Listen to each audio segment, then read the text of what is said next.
Halo guys, apa kabar? Bagaimana sih trading Anda selama ini? Saya berharap sesuai harapan ya. Oke teman-teman, melalui kesempatan ini saya ingin mengajak Anda untuk satu minggu. Mari kita siapin waktu sekitar 10-15 menit lah kurang lebih ya. Untuk apa teman-teman? Untuk merenung kembali bagaimana sih sebagai seorang trader yang sejati harusnya. Sebab apa? Sebab saya seringkali menemukan ketika seseorang terjun di dalam dunia trading, maka yang muncul dalam jiwanya adalah gejolak ya. Muncul gejolak antara fear dan greedy, artinya antara ketakutan dan ketamakan ya. Sehingga ini kalau kita tidak hati-hati ya, ini justru bisa berakibat buruk buat kita sebagai trader teman-teman. Nah, oleh sebab itu, saya mencoba membuat renungan setiap hari Minggu. Tujuannya apa, teman-teman? Pertama, tujuannya adalah mengingatkan saya kembali sebagai seorang trader, ya, untuk selalu bisa berhati-hati sehingga kita bisa kembali menjadi seorang attitude sejati. Nah, tentu prinsip saya itu belum tentu cocok dengan prinsip teman-teman. Nggak apa-apa, ya. Jadi kalau yang baik teman-teman ambil, kalau tidak, ya enggak apa-apa gitu ya, karena setiap orang tentu punya prinsip dan punya pilihannya sendiri-sendiri ya. Namun kalau teman-teman merasa ini cocok, silakan dilaksanakan saja. Oke, tujuannya apa teman-teman?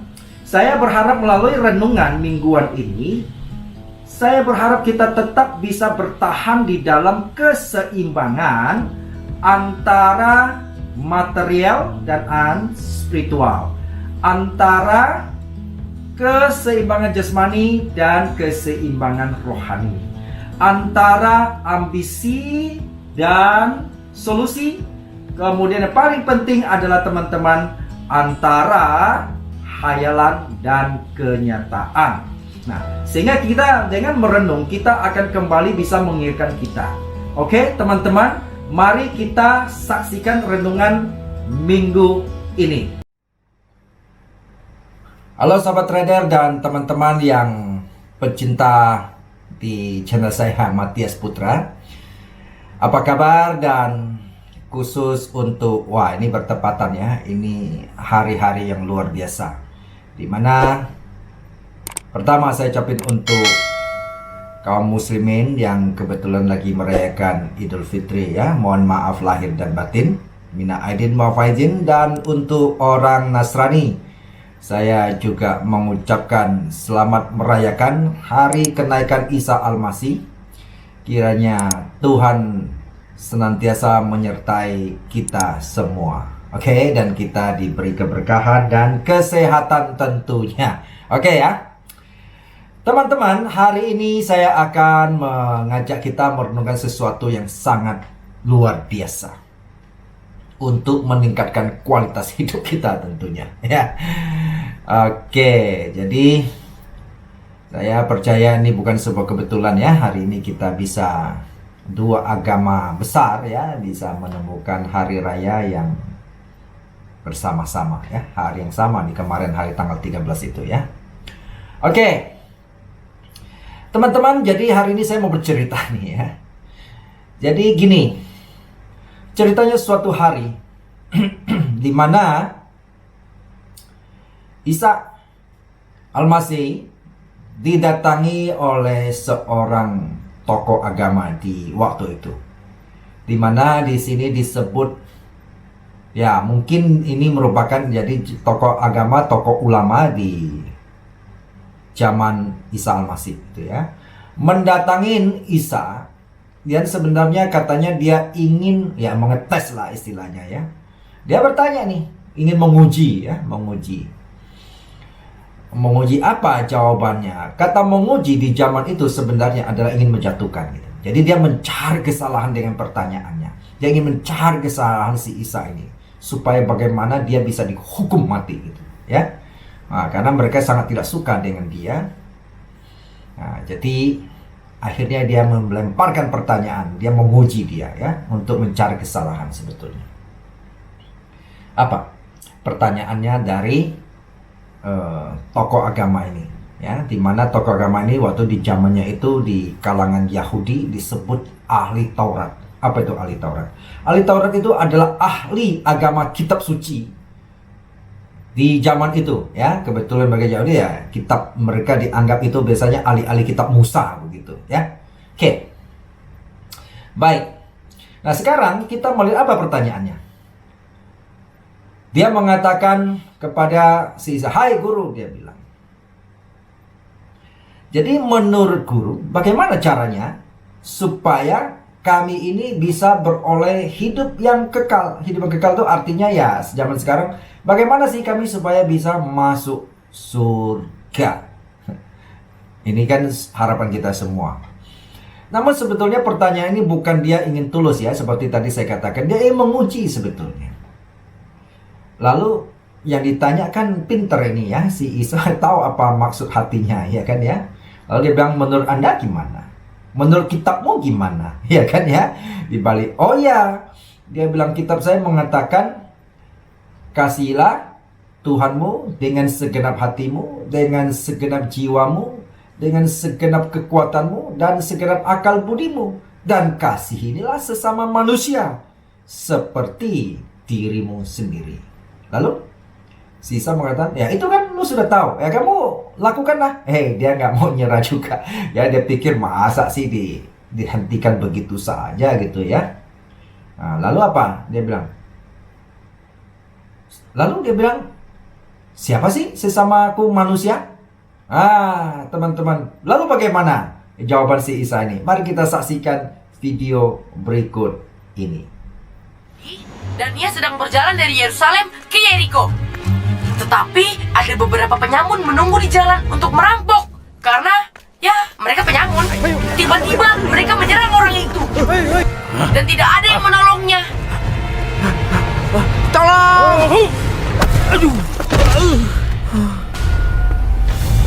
Lalu para penyamun itu memukulnya dan merampok semua yang ia miliki. Mereka bahkan mengambil pakaiannya.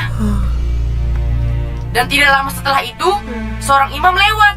Dan kamu pikir dia mau menolong orang itu. Tetapi ia tidak berhenti dan tidak menolong orang yang malang itu. Dia berikutnya yang datang juga tidak menolongnya.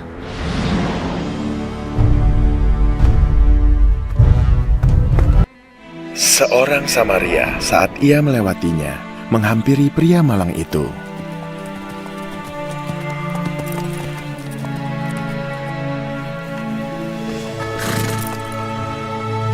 Saat ia melihatnya, ia dipenuhi dengan belas kasihan. Maka ia menghampirinya dan membalut luka-lukanya, menuangkan minyak dan anggur. Dan ia menaikkan orang itu ke atas keledainya dan membawa ke sebuah penginapan dan merawatnya.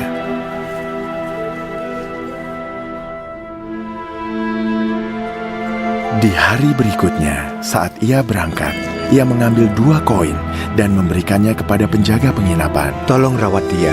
Berapapun kekurangannya, aku akan membayar saat aku kembali.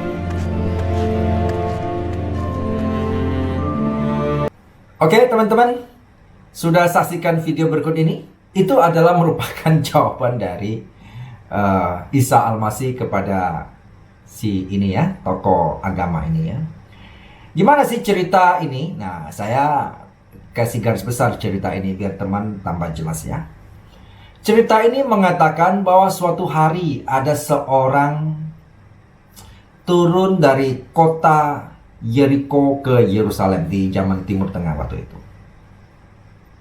Nah, teman-teman kalau kita pernah ke sana itu adalah dari atas turun ke bawah. Di zaman dulu itu sepi sekali tentunya, ya kan? Nah, lalu apa yang terjadi? Si orang ini dirampok ya oleh perampok, makanya disebut penyamunnya.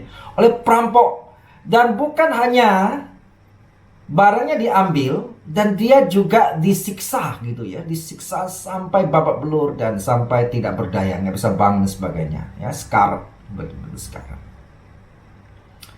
Lalu dikatakan lewatlah ya, ada seorang yang disebut imam waktu itu. Siapakah imam ini? Jelas ya, imam ini adalah tokoh rohaniawan ya, yang dianggap sebagai apa ini ya, yang memimpin rumah ibadah lah ya. Lalu Apakah yang dilakukan oleh seorang imam ini, yang harusnya merupakan tanggung jawab dia, bukan ya? Dia lihat, nah, lalu dikatakan, wah, dia melihat ada orang lagi sekarat gitu. Lalu dia bukan coba menolongnya, tapi dia menghindari lewat jauh-jauh begitu, seolah-olah nggak lihat begitu ya. Ya, peduli amat lah gitu ya, maksud dia gitu, sorry ya. Nah, kedua adalah teman-teman, lewat lagi ada disebut orang Lewi. Nah, siapakah orang Lewi di zaman itu? Orang Lewi ini adalah sebagai pembantu imam tadi. Ya, kerjanya adalah yang melayani, ya, kadang membuat ya acara-acara, persiapan acara, termasuk di dalam nyanyi-nyanyi gitu ya, di dalam acara seremonial keagamaan Yahudi saat itu. Lalu apa yang dia lakukan? Dia menolongnya? Oh tidak, ya, sama dia lihat itu, dia langsung pergi gitu loh. Padahal yang jelas ini kemungkinan besar ini yang terkapar ini adalah orangnya loh ya, sama-sama orang Yahudi loh ya. Lalu dia menolong enggak, dia lewat begitu saja. Nah, kemudian datanglah orang ketiga naik keledai ya, lewat. Siapakah orang ketiga ini? Ini adalah orang Samaria katanya. Siapakah orang Samaria ini?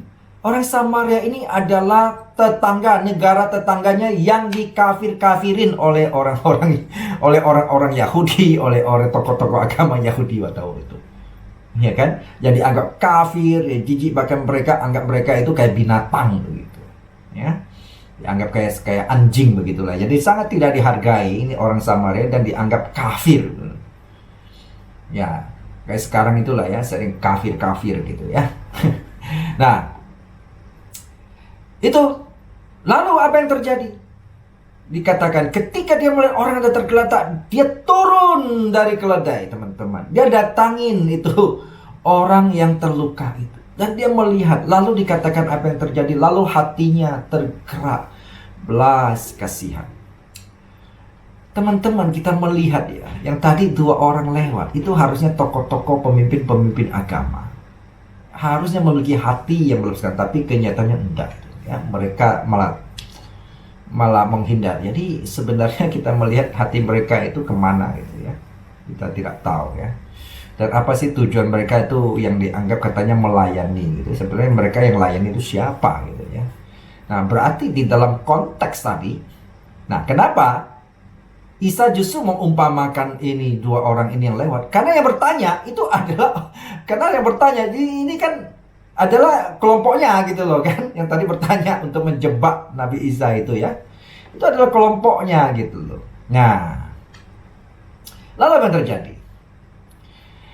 Orang Samaria yang dianggap kafir ini memiliki hati berbelas kasihan. Dia turun dan dia menyirami, kalau kita lihat video tadi ya, dia menyirami itu minyak lah dan sebagainya. Dia obati lah, dia oles lukanya. Apakah sampai situ dia tinggal? Oh tidak, dia punya tanggung jawab lebih daripada itu.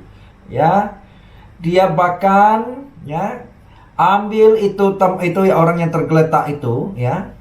Jadi dia bawa kemana? Dia bawa ke dalam kota. Bapak Ibu bisa bayangin enggak? Berapa pengorbanan dia? Dia kan kalau kita lihat dia adalah seorang usahawan pedagang loh di zaman dia, businessman loh. Harusnya itu menghabisin waktu dia untuk ngurus orang yang demikian, yang ya tanda kutipnya yang bangsanya itu sangat membenci dia, yang mengkafir-kafirin dia. Tapi dia tidak peduli karena kasih menutupi segala sesuatu, teman-teman. Ya, kasih menutupi kebencian, kasih menghilangkan dendam, dan dia tidak peduli. Ya, karena yang dia melihat yang ada di depan dia adalah sesama manusia yang butuh pertolongan, bukan binatang. Ya, jadi meskipun dia dianggap binatang gitu ya oleh orang yang ditolong. Oke, enggak apa-apa. Dia bawa ke dalam kota. Lalu dia obatin, habis itu ketika dia mau pergi untuk perjalanan lagi keluar dari kota itu, dia pesan itu tempat yang nginap hotel itu ya. Tolong engkau bantu beresin ini sampai dia sembuh ya, dan berapapun ini saya kasih uang DP-nya. Kalau nanti kurang silakan tagih sama saya. Berarti ini adalah langganannya jelas, sehingga dia tahu Ya, jadi nanti kemana dia harus tagih kalau masih uang yang dititipkan kepada penginapan itu adalah masih kurang begitu. Nah, lalu setelah cerita ini selesai, Isa bertanya kembali sama yang tadi, yang ahli Taurat ini, yang katanya ahli kitab ini. Jadi, menurut kamu, dia bilang, siapa sih yang jadi sesamamu manusia? Nah, akhirnya si tokoh agama ini merasa malu dan dia mengatakan, iya, orang yang berbelas kasihan. Jadi pertanyaannya teman-teman, apakah saat ini kita masih memiliki belas kasihan ketika melihat orang lain susah? Ya, atau masih nggak menganggap orang lain itu sebagai sesamamu sendiri, atau menganggap orang lain seperti dirimu sendiri? Atau semua ada di depanmu itu adalah orang kafir ya, yang kamu harus benci gitu loh ya, musuhmu yang harus dihabisi gitu. Apakah seperti itu gitu ya? Oleh karena kita lihat fenomena zaman sekarang itu memang ya perlu banyak dengan cerita seperti ini ya. Masih ada nggak belas kasihan dalam dirimu, atau yang ada adalah benci gitu. Jadi sehingga andalah seolah andalah yang layak hidup di bumi, orang lain harus habisin begitu ya. Apakah seperti itu? Dan apakah kita selalu muncul sebuah menghakimi, ini orang kafir lah, ini orang jahat lah, ini tidak pantas dan sebagainya?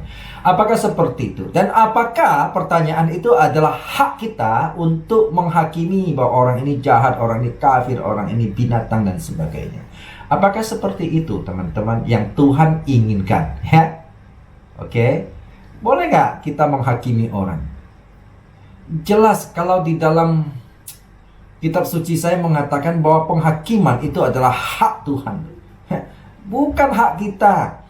Sebab kita tidak mungkin bisa meletakkan pengadilan yang adil. Pertama, kita sudah tidak sempurna. Yang kedua, seringkali penghakiman yang terjadi kita lihat ya, itu atas dasar bukan objektivitas, tapi atas dasar suka dan tidak suka. Apalagi dilandasi dengan sebuah kebencian, maka habislah orang yang kita hakimi gitu ya. Semua dilakukan itu salah. Dia ngomong itu emas pun kita anggap itu kotoran kucing gitu ya. Iya, jadi oleh sebab itu teman-teman, mari kita meminta belas kasihan itu dari pemberian anugerah daripada Tuhan pencipta ya. Jadi marilah kita ya melihat sesama kita itu adalah seperti diri kita sendiri, seperti saudara sendiri. Artinya kalau dia sakit, mari kita rasakan ikut sakit ya. Janganlah kita menghakimi, wah ini orang nggak pantas ini ya, ini jahat, ini kafir, ini tidak sama ini ya imannya dengan saya ini. Wah, kalau ini yang terjadi, hanya ada dua hal teman-teman pilihan kita ya. Teman-teman sanggup habisin semua manusia di bumi yang Anda tidak suka, atau Anda tinggalkan bumi ini gitu loh ya. Nah, jangan sama-sama ini, karena mereka itu Anda anggap tidak layak hidup dan Anda anggap binatang, kafir dan sebagainya. Oke teman-teman, marilah ya kita dengan wisdom ini, marilah kita memiliki hati yang berbelas kasihan seperti orang Samaria tadi. Meskipun dia dianggap kafir, dianggap apa ya, tidak berharga dan sebagainya, tapi justru si Isa menurut orang inilah yang sangat berarti di hadapan Tuhan dan juga di hadapan manusia. Oke, teman-teman, sampai jumpa di minggu depan, wisdom yang akan datang. Salam sukses dan selamat berlibur.